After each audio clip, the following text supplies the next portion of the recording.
I'm on the Oodnadatta Track between William Creek and Oodnadatta. I've just stopped for a quick check of the repairs I made last night. So not only did the winch controller break off completely, but one of the spotlights was about to fall off and the other one was quite loose. I've also been having troubles with an intermittent pump. What happened last night was I went to make some tea. And basically the water pump that I've got installed in the car wasn't working. I'll show you. This is an automatic water pump. As soon as I turn the tap on, it starts pumping, but it wasn't working yesterday. And that worried me a lot. The problem is, there's not much point in carrying 60 litres of water if I can't get to it, if the pump isn't working. I was worried all last night, how am I going to fix this? What I thought what may have been wrong was everything that's in the car is connected to a fuse box. There's a fuse also behind that board, and I thought, well, maybe it's that other fuse. But this morning, when I went to try it, it worked. So we'll see how it goes over the next few days. I'm reluctant to cross the Simpson Desert with a water pump that sometimes works, sometimes doesn't work. I've thought long and hard about whether I should continue on to Mount Eyre and then cross the Simpson. My original plan was to drive from Halligan Bay to Mount Eyre, which is the western entrance to the Simpson Desert. I don't think I will. Just the fact that the spotlights have come loose once and I've tightened those up now, so they should be okay. The winch controller has snapped off its mounting bracket, so that's what I've repaired last night with some coat hanger wire, and now this morning I've strengthened that with some straps. So I'm a little bit reluctant to start crossing the Simpson with the car in that condition, even though it's only minor damage. The fact that there is something that's now been repaired on it is in the back of my mind that something major could happen at any second and I might not be as lucky next time. So what I'm going to do now is I'm going to drive on to Oodnadatta via the Oodnadatta Track, and then I will follow the old Gurn railway line across the border into the Northern Territory.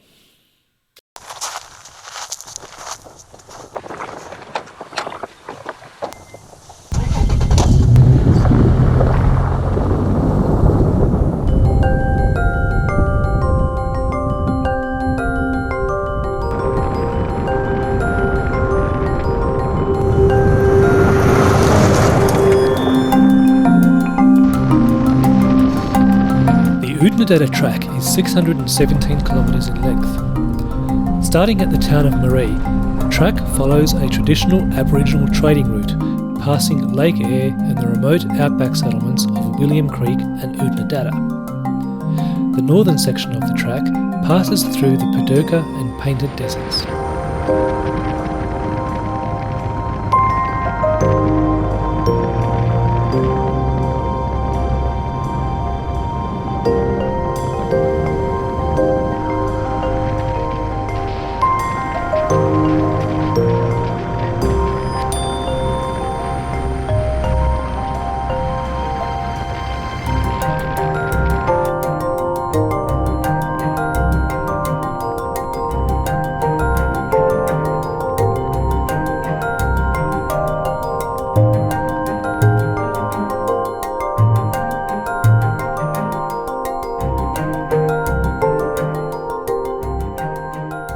So quiet out here.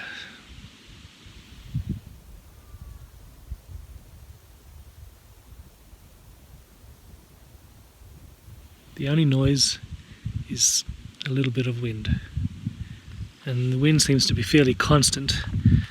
There's no trees, no buildings, nothing at all to stop the wind, so that is fairly constant. This is well and truly big sky country. and the scenery is spectacular.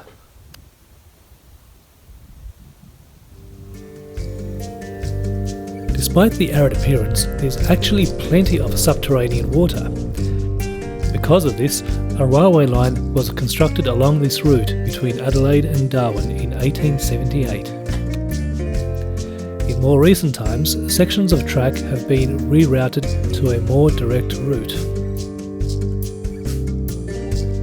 Alongside the railway, telegraph repeater stations were constructed, but all that remains today are some crumbling buildings.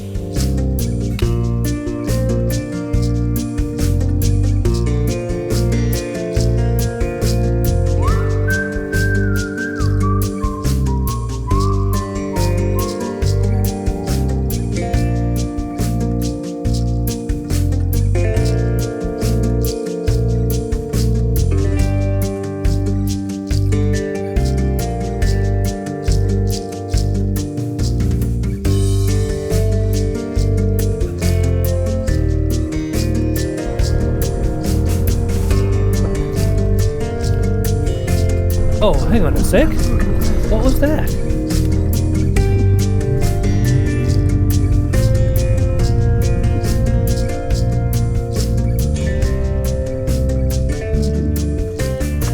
Old Peak Telegraph Station. That sounds interesting. We are now entering private property. The old Peak Telegraph ruins lie about 20 kilometres down this track. I can see a soft patch on the track up ahead. Being in such a remote area all by myself, I don't want to risk getting stuck, so it's worthwhile inspecting the track to make sure I can pass. There's a lot of soft mud. Should be able to get through this fairly easily. It seems to be firmer. Yes, I think that was a good choice. The surrounding farmland is extremely barren and desolate. I eventually arrive at the ruins. Being a working cattle farm, the number of flies that cows attract is staggering. It makes filming next to impossible. Water is essential for survival in the desert. The discovery of a line of springs allowed the construction of a small settlement in the 1850s. The buildings you see here consist of a couple of residential cottages, a kitchen, a supply store, and the telegraph repeater station itself.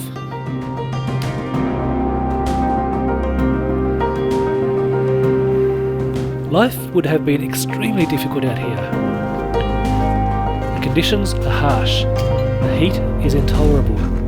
The isolation is crushing.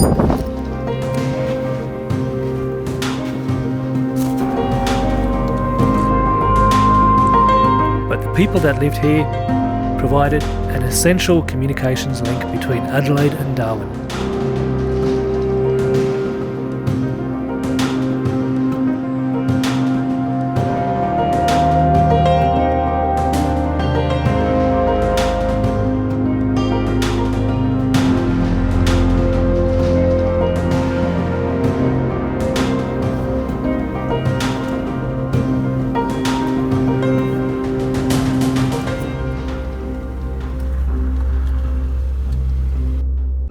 It's amazing how the scenery changes as you're driving. You would think that there's absolutely nothing in Central Australia, but it changes quite a lot.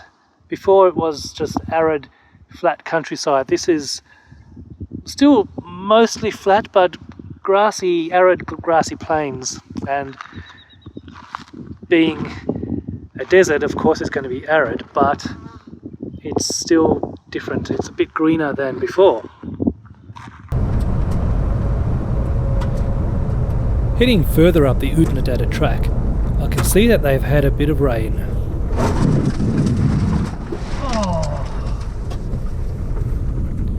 I eventually arrive at the town of Oodnadatta.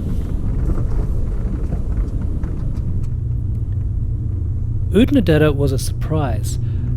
I expected this place to be a lot larger. There's about 20 houses and a service station. On the left is the famous Pink Roadhouse. This is the perfect place to stop and get some lunch, fuel up, and clean the windows. In fact, this is the only place to stop, fuel up, and get some lunch.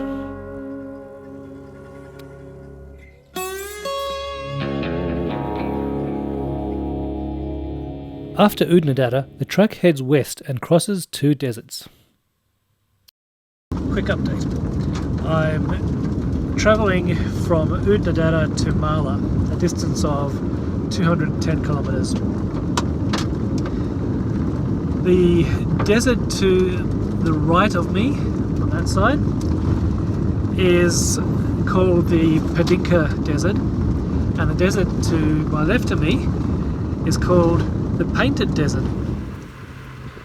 It was only a few days ago that I saw the Painted Desert from the air. 80 million years ago, this was an ancient seabed. Minerals were deposited on the sea floor and then covered with a salt crust, which is now eroding, revealing the colours you see in the hills. This is a very fragile environment. Leaving the track for any reason is strictly prohibited.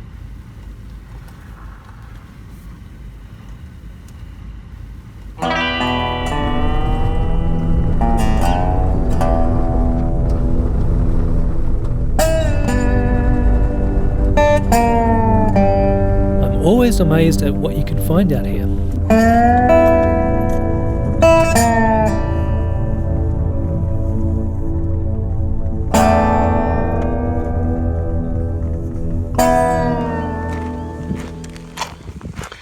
I found an oasis in the desert.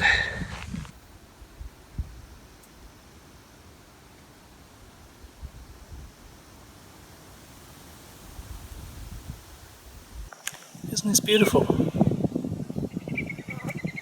It's a true desert oasis in the middle of all this dryness.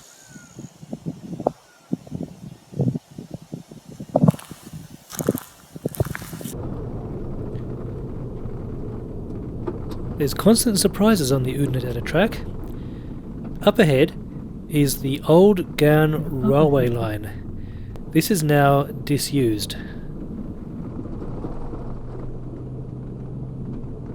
I've been on the road for several hours now, and this is a lovely place to stop and have a break.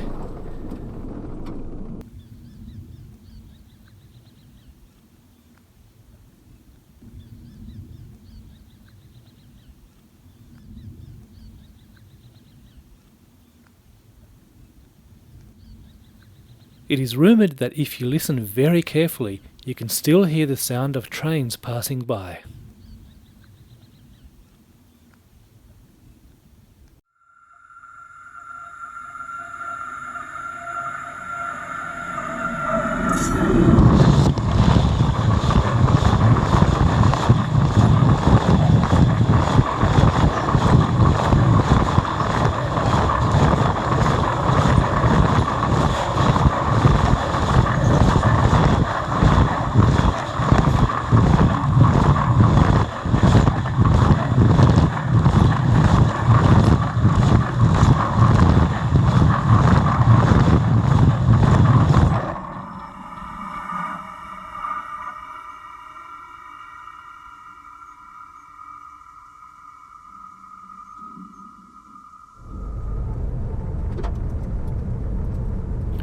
After a short break, I'm back on the road again.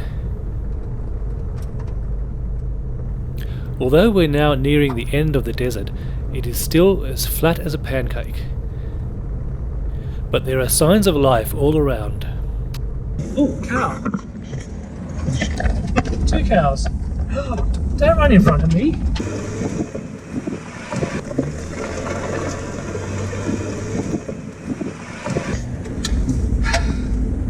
Almost had steak for dinner. Almost hitting that cow has made me very, very hungry. Luckily, I've got just the solution.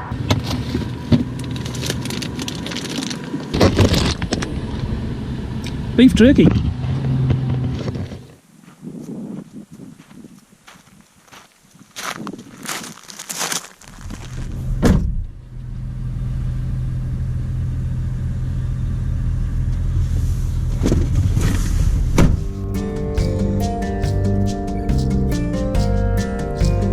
After a few more hours of driving, I'm nearing the end of the Oodnadatta Track.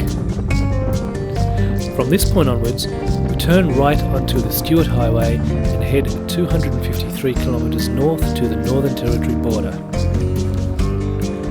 Despite a million corrugations, the Oodnadatta Track was actually a lot of fun to drive.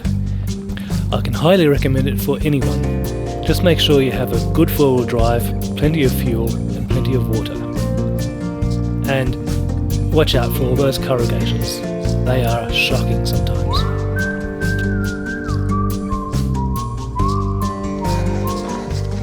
Tired. I'm tired. Done so much driving now.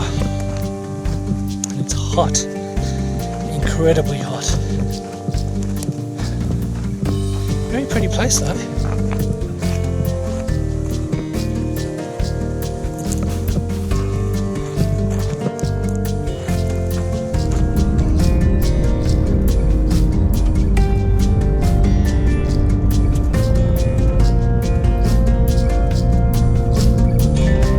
Oh my god, what's that? I don't believe it.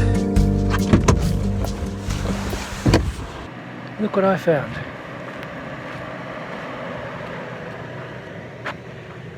It's a proper road. And it's so smooth and flat. I've almost used up all my water. Petrol is still good. I could probably go and turn around and go all the way back with the amount I've got, so petrol's okay. Water, I'm down to about 1.5 litres.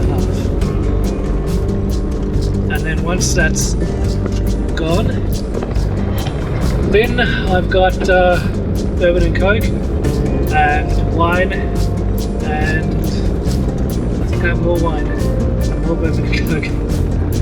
So, not exactly about to perish from thirst, but 1.5 litres of water left. If you like this video, let me know by clicking the like button. If you would like to follow what I do, click on subscribe and you will be notified when I release a new video. Thank you for watching.